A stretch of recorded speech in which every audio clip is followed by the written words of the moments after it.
수족구가 부모님이 제일 케어하기 힘든 질환이 아닌가라고 생각이 됩니다. 100일에는 100일 동안 기침한다는 의미입니다. 그래서 기침을 굉장히 많이 하게 되는데,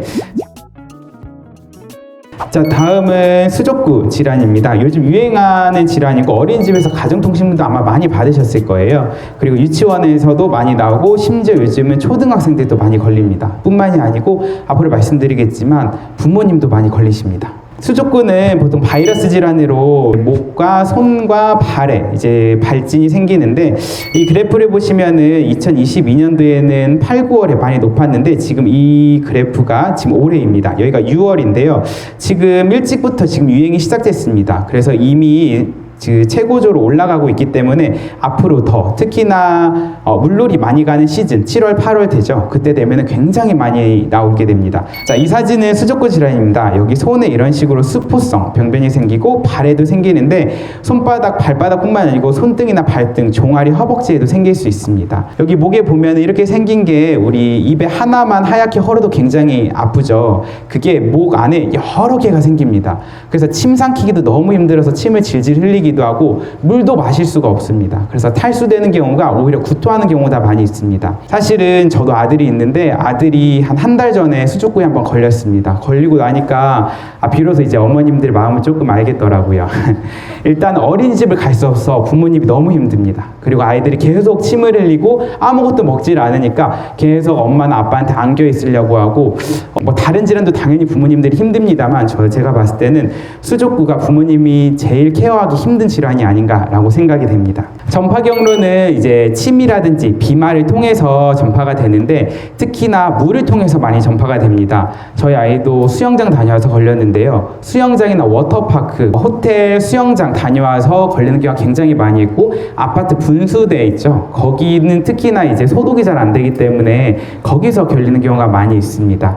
집 안에 혹시나 걸린 환자가 있다든지 혹은 어린이집, 당연히 유치원 이런 데서 걸릴 수 있고, 놀이터, 병원, 여름 캠프 같은데 많이 있을 수 있습니다.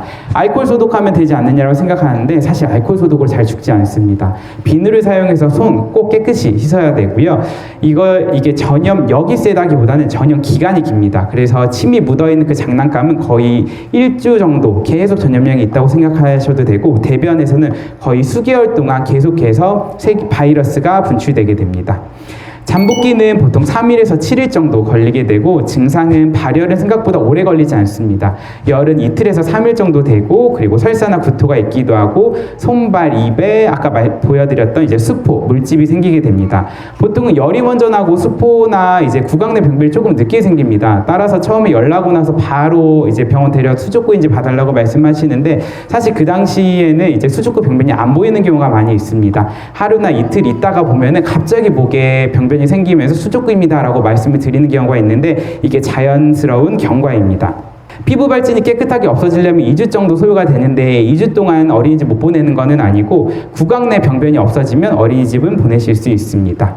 치료법으로는 수분 보충하는 대증요법이 전부입니다. 사실 이제 병원에 오면 항바이러스제를 프리노신 이런 거를 주기는 하는데 사용을 해볼 수는 있는데 교과서적으로는 사실 효과가 아주 크지는 않습니다. 사실 시간이 답이고 이거를 주면 그나마 좀 빨리 낫지 않을까라는 생각으로 일단은 드리고 있는 상태입니다. 목이 너무 아파서 아이들이 못 먹을 때는 열이 나지 않더라도 30분에서 1시간쯤 전에 해열제를 한번 먹여서 이제 진통 효과, 증상 완화를 한번 시켜보고 먹으실 수 있고, 우리가 아이가 아프다고 하면 따뜻한 물 왠지 먹여야 될 것 같잖아요. 반대입니다. 따뜻한 물 먹이면 목이 더 통증이 심해지기 때문에 차가운 물 먹이셔야 됩니다. 우리가 아이스크림병이라고도 하는데 차가운 걸 먹으면 통증이 줄어들고 당분도 섭취를 할 수 있기 때문에 오히려 아이스크림 하나에서 2개 정도 주는 게 아이들 통증 조절에 더 도움이 될 수 있고, 또 고구마 같은 거 얼려서 먹으면 아이들이 자연스럽게 먹는 경우가 많이 있습니다. 죽을 끓여줄 때도 따뜻하게 데워주는 게 아니고 오히려 차갑게 식혀주는 게 목넘김이 훨씬 심합니다. 법적으로 지정된 격리 날짜는 없고, 금방 말씀드린 것처럼 구내 병변이 없어질 때까지인데 대략 일주일 정도 소요되는 것 같습니다. 합병증은 대부분이 없기는 합니다. 하지만 이 바이러스는 심장으로 들어가기도 하고 혈중으로 들어가기도 해서 사망까지 이르는 경우는 아주 드물게 있을 수 있습니다.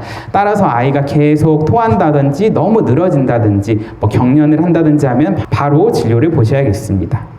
수족구에 대해서 몇 가지 질문을 이제 진료실에서 많이 받는 것들이 있는데요. 작년에 걸렸으니까 올해는 안 걸리지 않을까요? 라고 말씀하시는데 아니요, 또 걸릴 수 있습니다.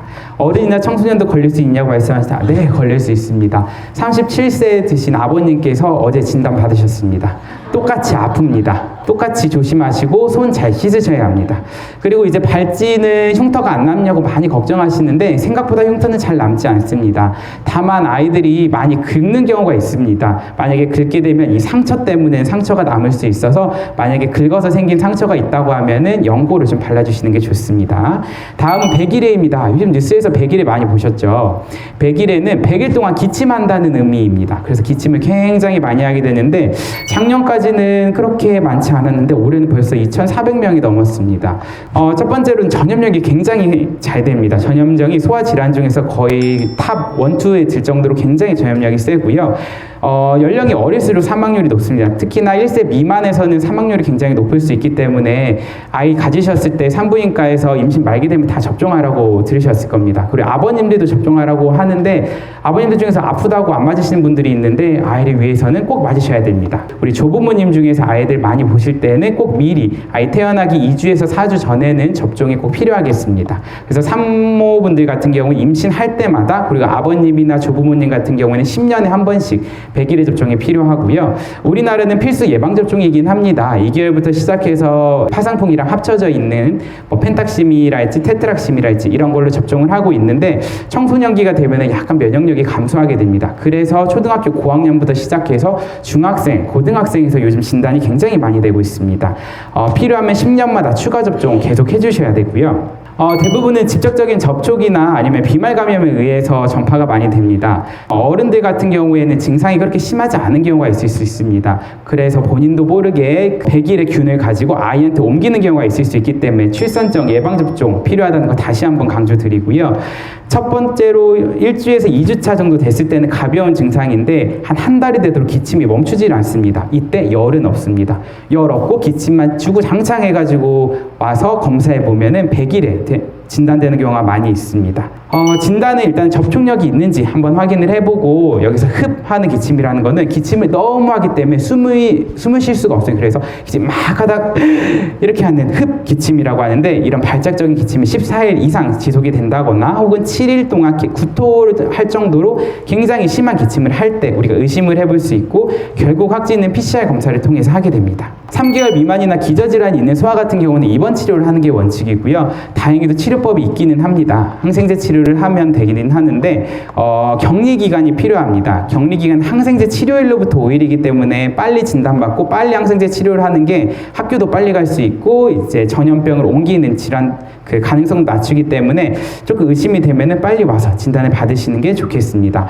그리고 만약에 가족분들 중에서 증상이 없다 하더라도 항생제 복용은 다 같이 시작하는 게 좋습니다.